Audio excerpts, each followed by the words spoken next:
Welcome back everyone. This is the third and final video about Nicaragua and bats. This time I would like to show you what my PhD project is and how that relates to bats and forest fragmentation. As I said before, I've been working with bats for over 8 years, and I met who now is my main advisor, Dr. Kel Chambers, at NAU back in Nicaragua in 2011.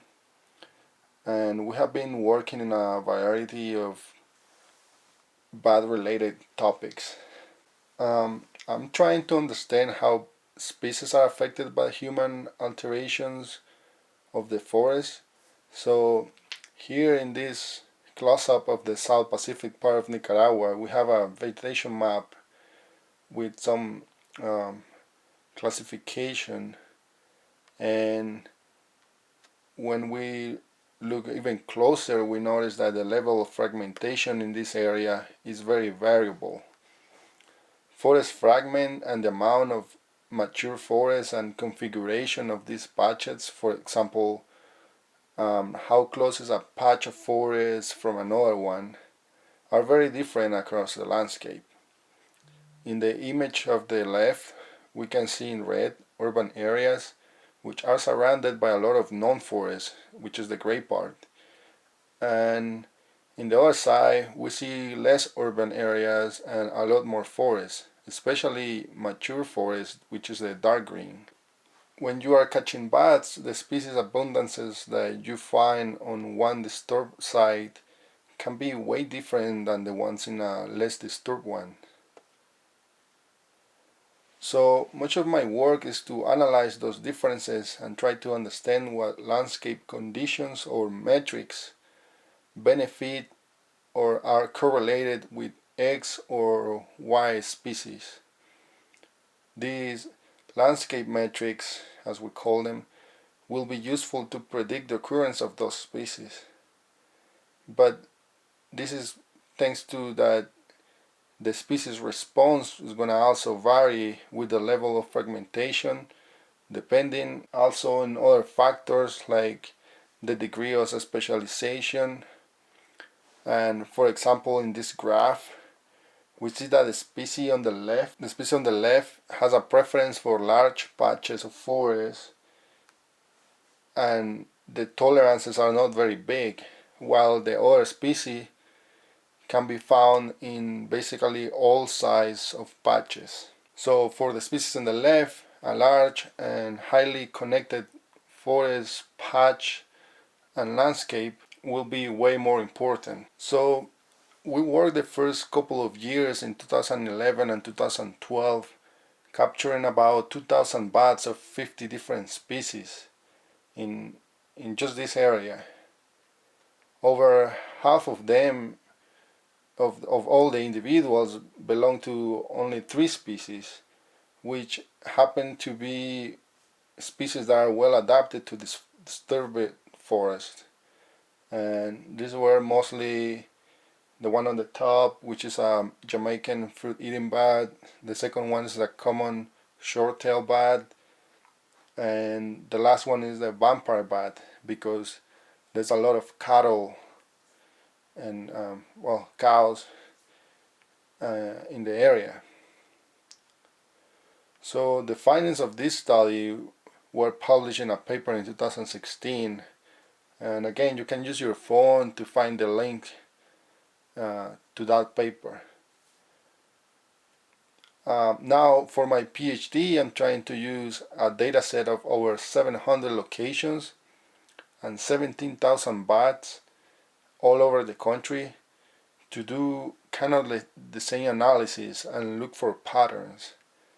Also remember that from the first video, this also means that I will be working in a great variety of different habitats, which is gonna be a lot more complicated because that means that there are gonna be more species, and the forest conditions or responses to those forest conditions from different species are gonna be a lot more variable depending on what type of habitat we are. Another fourth thing that we have been able to work during these years is to learn more about the ecology and life history of those pristine forest related species. Um, One method we used is to feed a radio transmitter on some of them, and that allow us to follow their movement and find their roost. Some of For some of these species, we have no idea what they do and or where they even spend the day. So in 2017, we had great success when we captured several of these species, including two individuals of the two largest species of bats. And we were able to put some collars on them and follow them during the day to their roost.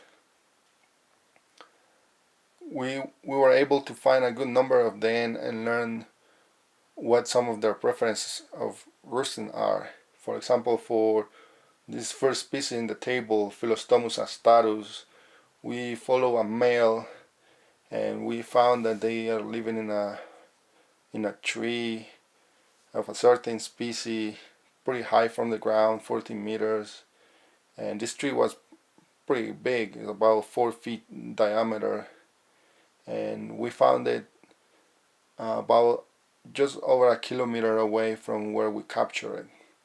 Other smaller species, like the last one in the list, the Lophostomus silviculum, was also a male, but this one roosts in termite nest. And at the end of the first video, you saw a bunch of bats inside a termite nest photo, and this one was a lot closer to the ground. The DBH was a lot smaller, which means this species probably is gonna be more tolerant to non-mature forests, which means it's gonna probably do better in a more altered landscape. Also, we noticed that the movement for this animal was a lot smaller, just over a half kilometer. This is the one of the big bats that we caught. This is a lactating spectral bat, and note how big this bat is in this photo on the right, where Dr. Carroll is releasing it. If you look closely, you can see a bit of the antenna from the transmitter. The other big bat we caught was also a female, but a pregnant one, of a false woolly vampire. They're called false vampires because they are no real vampires. They don't feed on blood. These ones eat large insects and small vertebrates. So after a few days of tracking, we were able to find the roost. The first vampire bat, the spectral one, was about 45 feet above the ground in a small cavity. We had a great surprise to see the rest of some bird feathers, probably prey, inside the roost, and we also found that what we think is the rest of the family. We know these animals live in pairs and they can spend almost a year with the baby. And in this photo in the middle, you can see the mother and the baby and a male, and they're all about the same size. We place a small GoPro in the entrance of the roost, and I put the link to this video further in the presentation if you wanna check it out. It's very fun. It was really interesting to follow these animals through the landscape. We actually caught that spectral bat in this middle point, and the roost was about a kilometer and a half up the river. which is also along this road that you can see in the map. And if you look around, it's a bit hard because the image is kind of in between dry season and wet season, but this is all like a really large patch of forest. The false woolly vampire bat was another one, and we found it roosting in a hollow tree, which also had a wasp nest inside. So it was kind of scary, but after checking for some rattlesnakes around the tree holes, and using a t-shirt as a improvised mask, I was able to get into the cavity and get some photos of the animal. And there she was, and even with a partner. Remember, this was a pregnant female. Sadly, this one moved away from the roost several times to what we suspect was another roost, but we were never able to find it, and we didn't have the opportunity to follow her for too long. So it was kind of like a bummer, but still really cool to find this. One important thing about finding the roost is that we collected guano, and this guano is going to be analyzed here at NAU to determine the diet of these animals using genetics. You can check the link for more information on this project, which is under Dr. Kel Chambers, and has this fun name, Species from Feces. I love it. Here's a link to the video of the telemetry for the spectral bat. It's about a minute long, so please check it out. And it's basically a summary of the process of capturing, coloring, and finding the spectral bat roost. I think it's really fun. Another project I would like to highlight is this. In this photo, you can see some patches of forest and non-forested areas, as well as some houses and roads. Can you see how fence rows with trees divide or connect the landscape? Some of those fences have trees. We suspected that bats and those lines of trees can be used as trails for bats to move from one patch to another. And on the ground, this is what those fences look like. Live fences have trees instead of bare posts and wires, and traditional fences are just like bare fences. If the bats like to use any of those structures as roads to connect one patch to another, this is gonna make these fences really important for conservation and management and the diversity of these areas. So what we did is to conduct a small experiment. We found pairs of fences, a live fence and a traditional one, that were connecting the same patches of forest. A total of 27 sites of these pairs were sampled simultaneously to compare how many bats were using each of them. And what we found is exactly what we suspected. Bats selected live fences over traditional ones in a ratio of 4:1, as you can see in the bar graph of the left.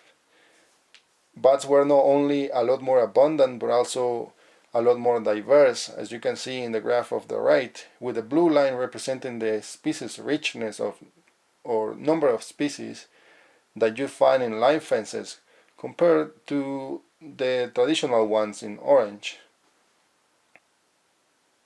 So live fences are going to be really important for some bat species and some bat groups, especially those that evolve to fly in clouded environments like dense forests. Being able to use a fence with trees as a reference to move across non-forested areas is going to be really important for those species, because is that movement that allows them to access the diet and the resources that they need as part of their life history. If you are interested in this topic, um, you can check the publication on this link, and I think it's an important finding from the standpoint of management, because in altered landscapes it's usually really hard to rebuy or reforested entire areas.